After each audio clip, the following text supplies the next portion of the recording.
Hey everybody, how's it going? Today's video we're going to change gears a little bit. I've been waiting for parts for our auction saw series, those 3 saws that we bought. I ordered a few odds and ends for them so that when we port them we can revitalize them and replace some rubber bits and that. So in the meantime, while I'm waiting, I've had this box in the corner of my shop for 1.5 to 2 years now, and inside is most of a 394XP. So I thought today's video, I want to get moving on this 394XP project. Let's build a bottom end for this thing. I'm going to go over this thing and describe to you what I found when I got this saw. So today's video, let's do a 394XP bottom end.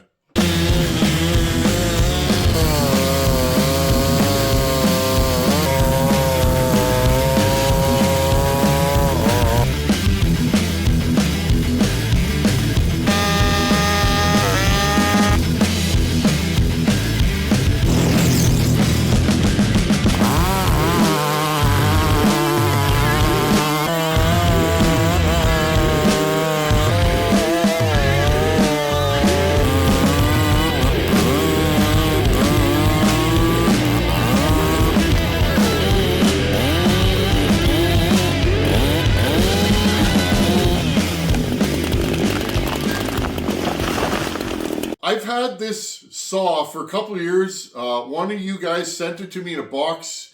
It was an old logging saw. It's blown up. I'll show you guys some of the, I got the top cover and there's bits and pieces here in the box. And I looked at that box and I was like, oh yeah, I got a 394 that I've never finished or started. Let's recap this project. I got this saw. It ran, but not well. It was more or less blown up. I took the bottom end apart on video probably 1.5 years ago. Now these cases, friends, are not in the best of shape, and they were full of what appears to be tar. I don't even know, friends, but there was like tar in the oil tank. I've scrubbed and put these in my ultrasonic and soaked them in diesel and gasoline, and for the last about year I've been puttering with these cases on and off. I finally got them clean enough that I think I'll build a saw out of this. So these are by far the dirtiest cases I've ever had. They have it's like they have asphalt on them, inside and out. And what I'm describing as asphalt is this hard, tacky, rubber-like stuff that is almost impossible to get off the case. I've been scrubbing these things on and off for a year. I have more hours into these cases than any cases I've ever worked on. So anyways, today's video, let's do a bottom end. Also, I'll show you what I found with this saw. And, well, here it is, friends. I think the reason why this saw let go, 394s have an intake block. And this one is horribly cracked. It's cracked on the bottom and on the top. Now, I don't know if you can still get one of these. If you guys know where you can get one of these, send me an email or post a comment. But anyways, I need an intake block for this saw. Now, the other option is to make it a 395. I have a 395 top end here that I got from Ryan at Wolf Creek. I could make this a 395. I like a 394 better. I like the transfers in the 395, but I'm a 394 guy. Anybody that's run both, you either like one or the other. Most people I know say they like the 394 more. I think it's the length of the intake. It's very short. It's a powerhouse of a saw. I've been running that one that you guys just saw there. I've been running that one for years and years and years, since before I had YouTube or was on YouTube, and it's never given me a lick of trouble. If I got a lot of bucking to do, larger hardwood, I'll put a 28 on that saw and just let it run. Let's build a 394 bottom end. So first off, let's start with the cases. Whatever's in this oil tank, I can't get it out, friends. I've scraped it, other than maybe bead blasting it, but I mean, it's clean enough to build a saw out of. Main thing is, look inside your case. Make sure that you can't chip off the paint, okay? I went in here with some fine Scotch-Brite They were a little corroded and just went in there and scuffed this up.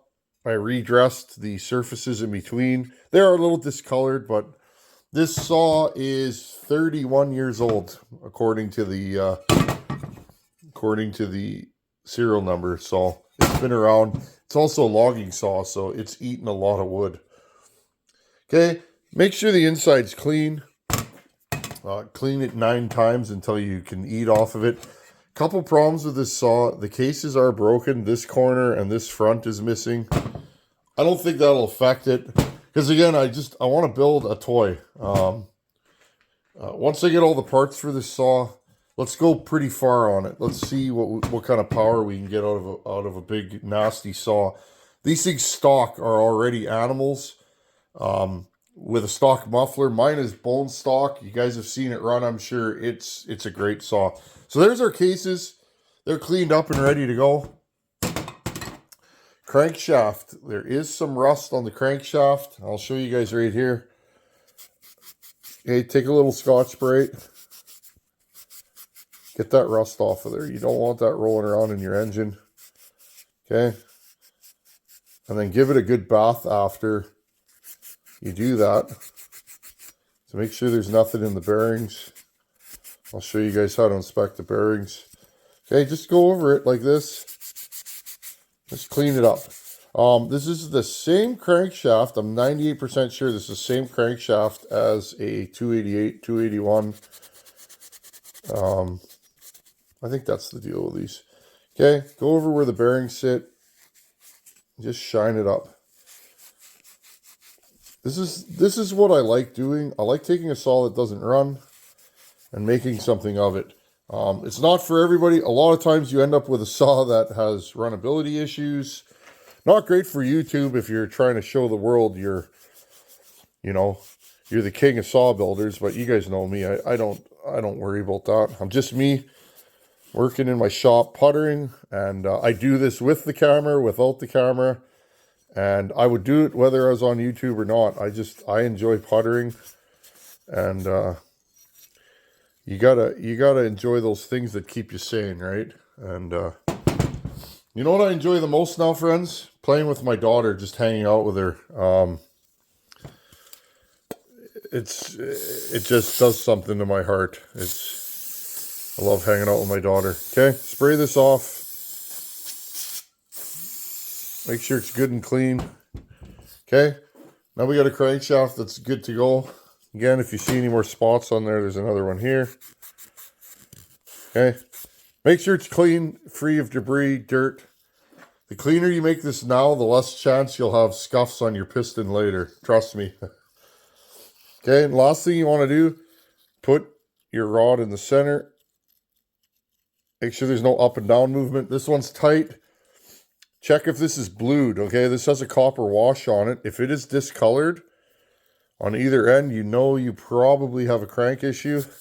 I had an email from a fellow the other week. Can you put a rod on a crank? No. I mean, you can. You could push this pin out. Way more trouble than it's worth. You can buy rods, or you can buy complete crankshafts for, depending on the quality. Those NWP crankshafts that Ryan at Wolf Creek sells, those are my pick. For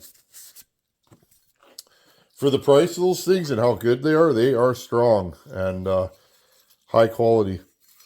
Anyhow, friends, so I'm going to use this crankshaft. I think it's going to be okay. If you have any thoughts that your crank is no good, replace it. A busted crankshaft or a busted rod usually eats the cases, and then you have a saw that's completely trashed. This is one of the harder jobs when you're first learning chainsaws, because if you don't do it right, they get stuck. But anyways, I'm going to clean my hands, clean all the parts, and then we'll start assembling this bottom end. Now, before we even get going, always check over your parts. You see that? I ordered these gaskets quite a while ago. I never pulled them out of the package. They're broken. Okay? I have 2 of them. They're both broken.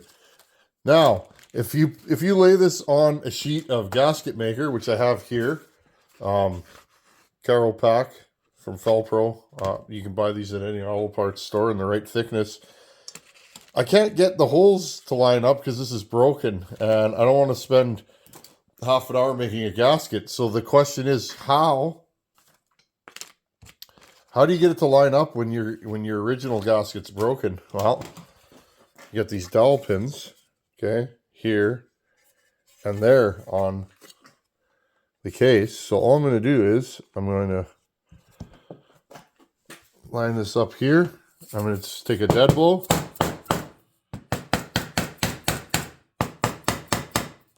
Okay. That'll give me a reference point so that now when I trace my broken gasket on here, okay, I can actually line this up here, okay, here with the one hole and here with the other hole, okay. That'll give me a reference point.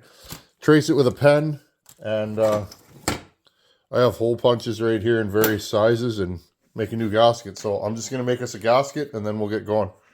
Okay, here's our crankshaft, clean, ready to go. You'll need a couple of bearings. These are 62. Here, I'll show you guys the part number. 6203. I like SKF and FAG bearings or Notchies. I usually use SKFs. These are from Wolf Creek. I know I sound like a broken record, but I've been very happy with Ryan's stuff over the years. I used to buy my bearings locally, but I can get them in the mail and not even have to go and get them now. So it's a good deal. Okay, so SKF bearings. This is what we're going to run in this build. Pretty much run that in all my saws. I've yet to lose an SKF bearing or an FAG bearing or a Notchie bearing. So, is one better than the other? I don't know, because they all work. I'm not brand loyal with anything, friends. I mean, I am. I keep using the stuff that I use, but, you know, there's more than one way to build a saw. Look, here's the old bearing. Look, it doesn't even spin. Here's the new bearing. Okay, that's what you want. I'm going to throw these in the garbage. Okay, now there's two ways you can do this. You can take your case off. You can heat it up. You can put the bearing in there. Okay, notice these are a slip fit or an interference fit, so they don't go in. Okay, so you can either put both bearings in. If you have a shoulder on your bearing pocket like this does, pretty easy to do it that way. Or you can do it the way I usually do it. I started doing this when building 5 series saws with the plastic races. I didn't want them to get too hot, so I started putting the bearings onto the crank and then installing the crank into the saw. Okay, now you don't have to heat these up super hot. Just hot enough that they'll slip on there. Okay, now watch this. Grab your cold crankshaft. Uh-oh. There you go. On it goes. Okay, grab the other side. Okay, right here. On it goes. Okay, now this one stopped a little bit because I was fumbling. Okay, now, what do you do if it gets stuck like that? This thing, you guys can see, it's not on there all the way. Watch this, friends. It's really easy. Don't panic. Take your case splitter. Okay, look. Pop it off. Just like that. Okay? Okay, so don't panic. If you do get one that's stuck, which that one just did, just pop it off with your case splitter, heat it back up again, and start over. Let's heat it back up and try it again. Okay, it should be sufficiently hot. Take my bearing. Okay, plop it back on there. Let it cool down, just like that. So don't panic. If it gets stuck, pull it back off with your case splitter. If you're going to do this kind of work and you don't have a case splitter, buy one. That would be my recommendation. Okay, I'm going to let this all cool down. Next thing, if you have a wood stove, throw your cases on the wood stove, or use your heat gun. I'm gonna use the heat gun on this one because I realize not everybody has a wood stove in their shop. If it's winter outside, take this, put it outside. It'll freeze it again, and it'll be way easier to put everything together. So what you want to do is you want to heat only this pocket up, get it hot, and then drop your bearing and crank assembly in. Okay, I've been heating this for 3-4 minutes, right on the bearing pocket. I can smell it. It smells hot enough. Let's see if we can just drop this right in here. Grab your crankshaft like this, hold the rod up, okay? There's one side done. Let it cool off sufficiently to hold the bearing in there, okay? The more times you do this, the easier it's going to get. It's a little nerve-wracking the first couple times you do it, but honestly, it's rare that I have an issue anymore. But yeah, when I first started, I didn't know how hot to make it. Don't be bashful. Make that case good and hot. And, you know, the outside here is hot too. So I'm going to let this cool down a bit, and then we'll put our homemade gasket and some sealant on here. Just going to put a thin coat of Moto Seal around the outside of the case here. I get asked all the time, should you put sealant on your cases when you're putting a new gasket? Maybe. I've done it both ways, and I haven't had a leak either way. So these cases are kind of ugly, so that's why I'm doing it here. Just a little bit of extra insurance. Do I think I need it? No, I don't. I think if you torque it down properly and put it together clean, you shouldn't have any issues. Biggest thing here is don't get any inside the crankcase, or try not to, because that's not fun to try and get it out afterwards. Take our gasket, slip it over there, lining it up with the crankcase holes. That's generally the idea anyways, okay? Okay. Now I try and work fairly quick so that I can have this stuff go back together pretty quickly. You can put on both sides, one side, it's really up to you. I'm going to put some on the opposite side of this. Okay, I'm going to lay this in such a way that I can put one onto the other. Also, I have my welding gloves ready to go because I have burnt myself doing this. Okay, try and get everything lined up where you need it, and then that way you shouldn't have any trouble. Okay, let's start heating this up. Okay, it's about 2 minutes later. This is the part you got to work super quick. Okay, I'm going to turn this off. Get my glove on. Okay, and I even feel like I've already taken too long. So what I'm going to do is, off camera, I'm going to just put a little bit more heat on this. Flip this over. Make sure your rod's up and down. Take your crankcase, slide it over. Okay, just like that. Look. Okay, it's 98% together, and I can finish it off with my hands. That's how it should go. Sometimes it goes that way, sometimes it doesn't. Make sure it's warm enough. Okay, I'm going to move my heat gun out of the way. Grab some bolts. Case bolts. I already made sure to look so I knew where all the bolts went, because I've never really worked on my 394. I just run it. That saw is a monster, and it's just reliable, and it's been reliable for the, I don't even know how long I've had it. Many years. Never put a wrench on that saw, friends. I think one time I had to tighten a screw on it or something. Okay, take my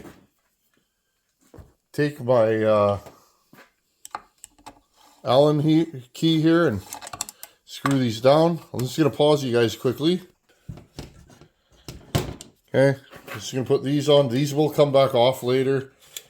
This one here holds the inner dog, but I'm still going to cinch it down. Okay, now go in a cross pattern around the crankshaft.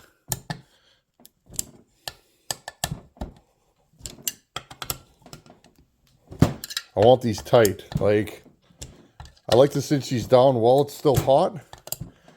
Okay. There's one more right here. Now, I already pre-fit all these and cleaned the heads out with a pick before I even started filming, because if you don't clean the heads out with a pick, you could get yourself into trouble. So, okay. There you go. There's your case together. Now, this is probably going to be super tight, and it is. Don't worry about that. That's not a problem. Let it cool off before you even do anything with it. Okay, I've let this cool off, and look, stiff, okay? Now, if you've never done this before, you might think, wow, did I do something? Am I horrible at crank assembly? No, you're not. There's some side load on it, okay? That's why some people will make the case for using the crank tools and pulling the crank through the bearings. That works too. I don't know about you guys, but the amount of saws I work on, having tools for all of them would probably be cost prohibitive even for me. Okay, brass mallet. This is my crankshaft mallet. Ready? Give it a good whack. Now, if you look, this crank is centered, so it shouldn't take much. Ready? Go to the other side. Okay, look.